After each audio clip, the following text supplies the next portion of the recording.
What's up, everybody? It's Torio, and today I'm going to be answering your questions about music business and music promotion.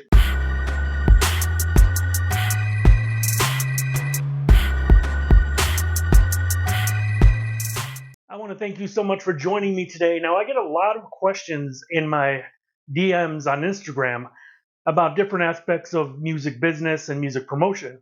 So I thought I'd take some of these questions and answer them in a video for you so it can help other people that have or may have those same questions. Now let's start off with the first one. What are the different types of music promotion strategies? Well, there's a whole bunch of them, obviously, and they've changed through the years since like 20 years ago because of different technologies that have come out and all things like that. So, of course, social media promotion, everyone should know that.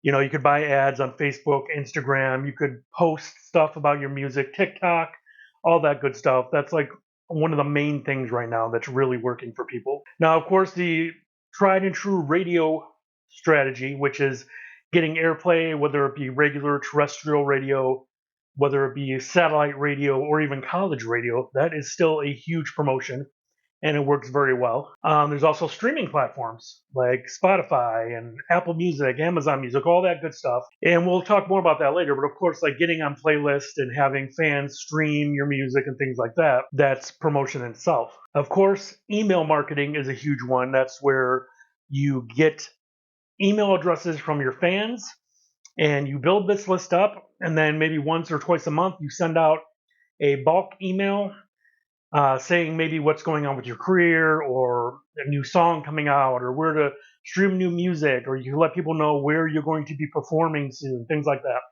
And that works tremendously well, but it's all about getting legit email addresses of fans.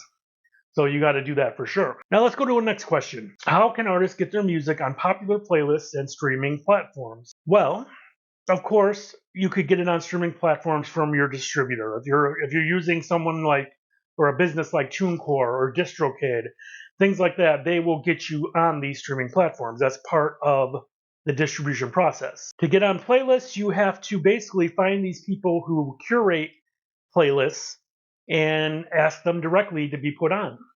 And the way you do that is you go to some of your favorite playlists, and a lot of times there's like a section where it'll say who put this playlist together. You could find their info on that. Sometimes you can find their Instagram that way, things like that. You just got to get creative and hunt down some of these people. There's also paid services where you do it, but you really got to trust these services and make sure they're legit and not just fake playlists and bots and all that good stuff. I did a video last time about all that. And of course, just engaging with your fans to go stream your music. You know, put it on your website. Like I said, email marketing.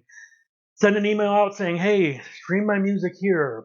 Add it to your playlist. You could, or there's always those things where they can save the date, kind of. Like my song's coming out August 15th. Click here to save it. So it'll basically, I think Spotify will send them an email or something saying that your music is out on this day, things like that.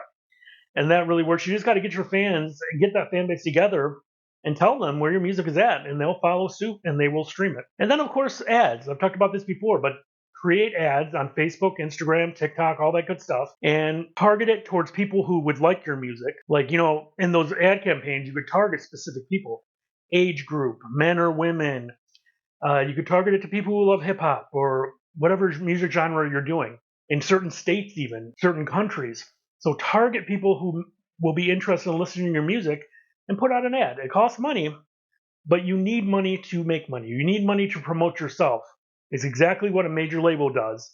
But when you're independent, you're the major label, so you're doing it yourself. Now let's get to the next question. How much should artists budget for their music promotion? And that's a great question. I mean, the budget can vary greatly.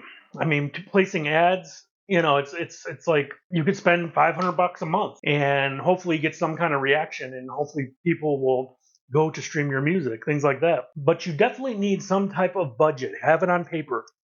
These funds, you know, say you have 10 grand. I'm just throwing out a number.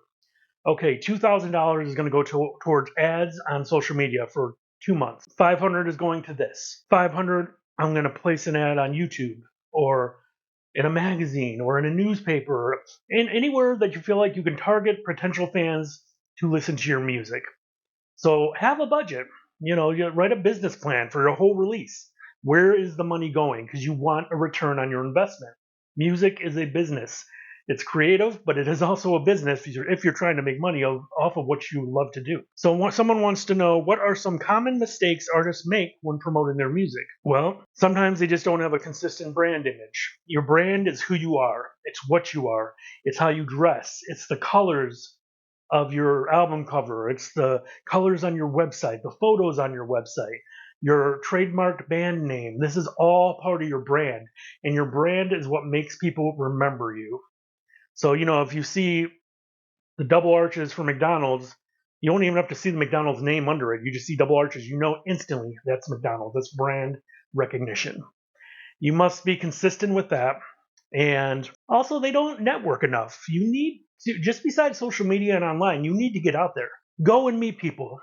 These people could potentially help you in the future to build your music career, but get out to other shows where you know there'll be a lot of possible music people, or go to other shows and promote there where there are bands that are just like you or your same music genre.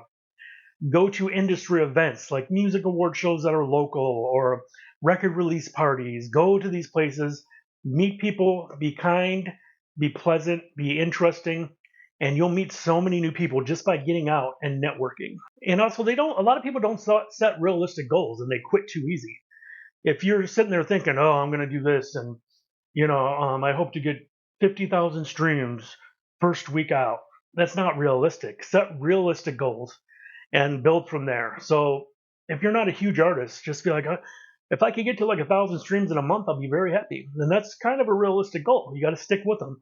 But some people do unrealistic goals, thinking they're going to become super popular or their song is going to get super popular in a set amount of time, and it doesn't. It makes people want to quit. Like, it's not worth it.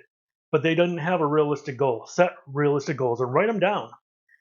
Write them down. It helps a lot. Next question. Someone wrote, what types of publishing income can I make on my music? Well, there's mechanical royalty. Streaming, for downloading and streaming music, it's whenever something is downloaded. That's a mechanical royalty. Of course, there are performance royalties such as ASCAP, BMI. That's whenever your song is performed in a public place, on TV, film, bars, whatever, you get paid from that. You have to belong to a performance rights organization such as ASCAP, BMI, CSAC, all that good stuff. And of course, I've been talking about this a lot more, sync licensing. That is a huge moneymaker. That is when you license your music for use in commercials or for use in a film or an ad campaign. Like a business is looking for a dark themed instrumental that uses guitars and they want it to sound a certain way. They come to you, you make it, and they use it. They'll give you a upfront fee, and of course you will get back-end fees through performance rights organizations such as ASCAP and all that. You'll get your performance publishing as well. Now, there are tons of music libraries out there that you can connect with and send them music, and they try to get a place for you to get it synced. So keep that in mind, because that's a huge moneymaker. And it takes some time to get into, but it's doable. Very, very doable. Now, I think I'm going to start doing this more and more, answer questions. If you have questions that you want me to answer on a video, check out my Instagram and send me a direct message, and I'll do my best to get it on. So please do that. Leave a comment if you like this video, if you have something to add. Also, don't forget to look down below in the description. There's tons of things that you can do. There's ebook downloads on certain aspects of music business and things like that. There are discounts, exclusive discounts for my subscribers or whoever watches my videos for DistroKid, Bandzoogle, TuneCore. There's discounts for all kinds of things to get you on the right path to your music career. So check all that stuff out. I really appreciate you watching, and I will see you next video.